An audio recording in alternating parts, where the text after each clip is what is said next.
Good whenever time this is. Hope everybody's well. Not legal advice. Please subscribe, share, comment. I do look at every comment and I will comment or respond in some fashion. So please do so.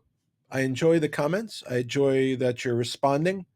And wonderful. Not legal advice, obviously, not financial advice. Don't rely upon anything that is said here and I'm going to talk today about my arbitration with Mmtlp, what I'm doing, my thoughts, and I'm going to talk about Mullen, a little bit about Mullen also. So before I start that, of course, I have a couple things to address.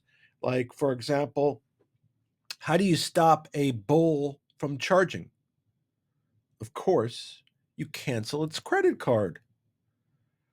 What do you call a boomerang that won't come back? A stick. And last but not least, why don't you see elephants hiding in trees?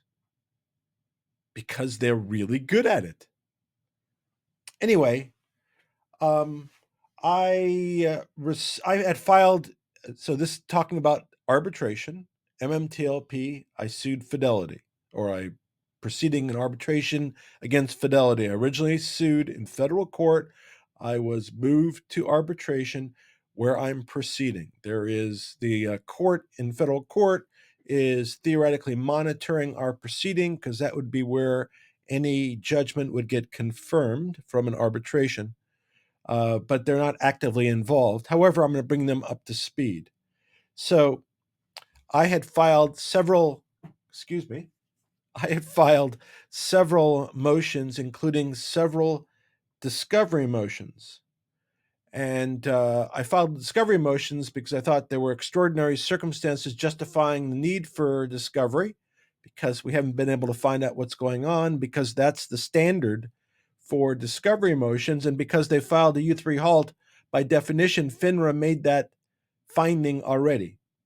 So I felt pretty comfortable asserting these four different motions. They sought depositions of about a dozen different people, etc. So I think on Friday, I got or I became aware of the rulings on that and every other thing I'd filed, and all were denied. Um, and I'll tell you, it wasn't the denial, although I wasn't pleased about the denial, but it didn't relate to the merits of the dispute. But what concerned me is some of the practice, and I'll get into that.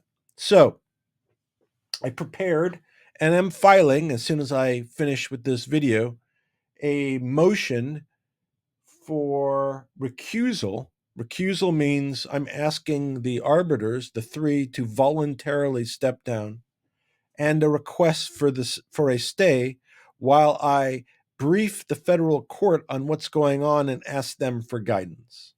And the reason for my request, and it's somewhat brutal, although I toned it down, but the reason for my request is my concern that the panel, the three arbiters, none of them are attorneys, none of them, I think, have any background in law. My allegation, my assertion is that they're either incompetent, they lack the skill or knowledge as to their obligations as arbiters, they're biased in favor of defendant, or just interested in conducting a sham arbitration without providing any modicum of due process. So that's my rationale for asking them to step down. I'm asserting that they're that or some combination of that.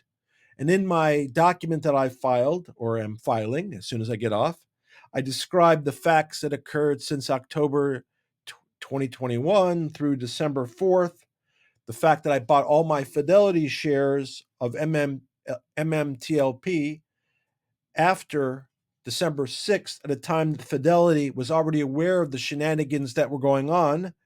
And that was clear because they had a fraud halt established as of November 15th, 2022, and they were blue sheeted.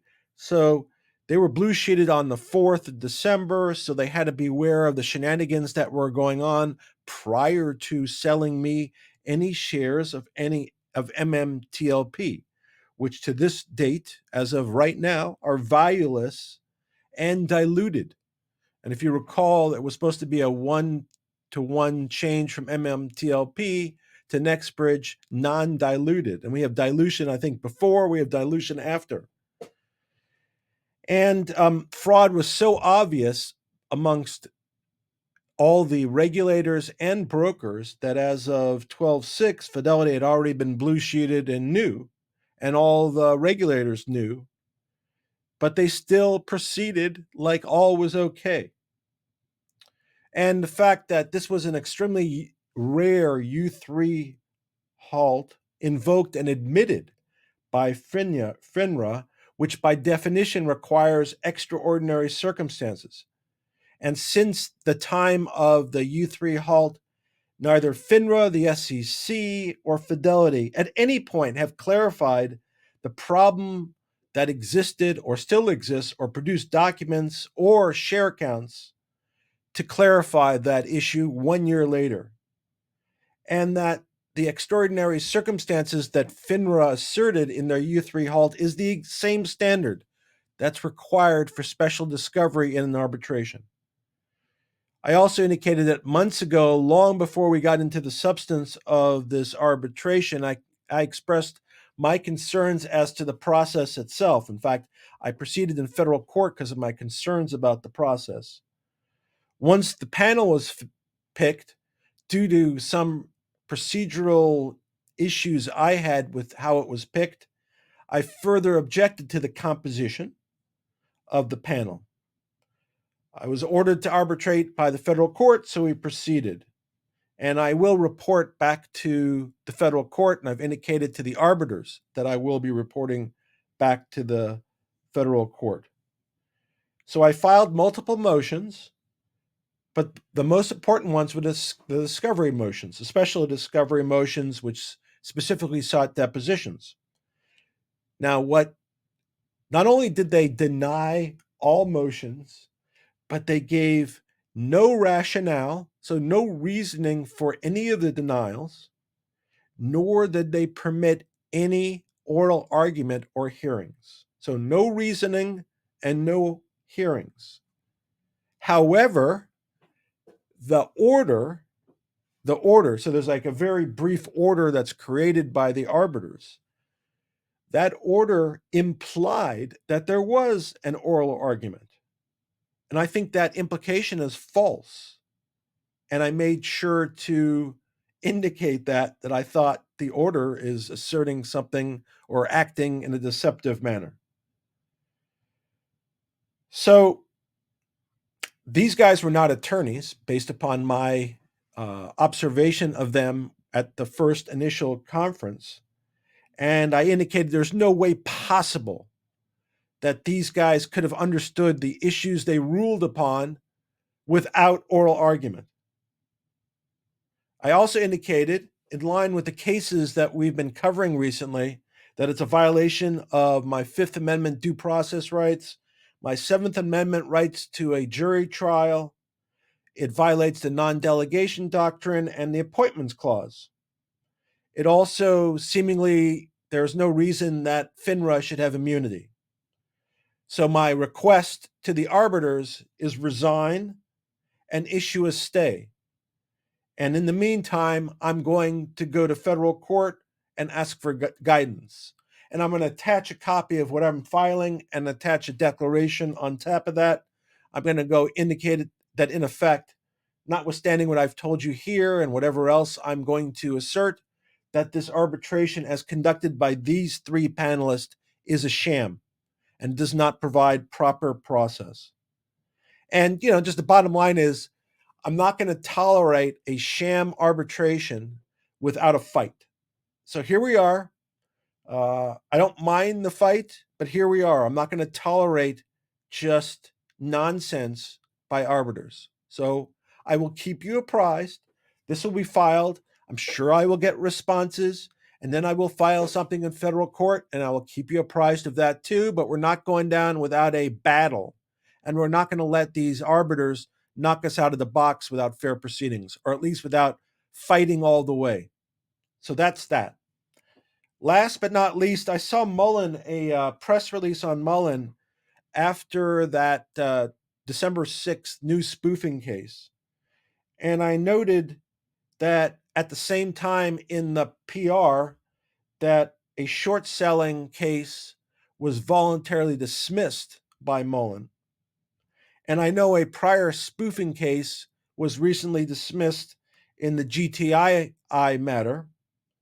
So this is not financial advice nor legal advice, but just because legal action is initiated in Mullen, let's say, based on the facts, recent events, and my experience, don't presume as a shareholder, just because an action is being filed, that it will pump up the stock, or from recent experience, don't presume that if a lawsuit is filed, that it necessarily will be followed through to the end.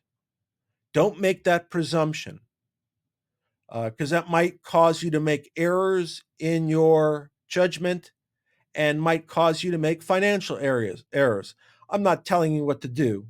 I'm just saying that my observation has recently been impacted. And so that statement, don't presume the outcome of a lawsuit just because it's being filed and act on it. I think that should be considered. Not telling you what to do, but that's how I see it. Anyway, hope that adds clarity and hope everybody's well. Have a happy holidays. And of course, I'll keep you updated in terms of my arbitration. And if I see anything that changes my opinion on Mullen, I'll let you know about that too. Be well, take care. Good night, sweet prince.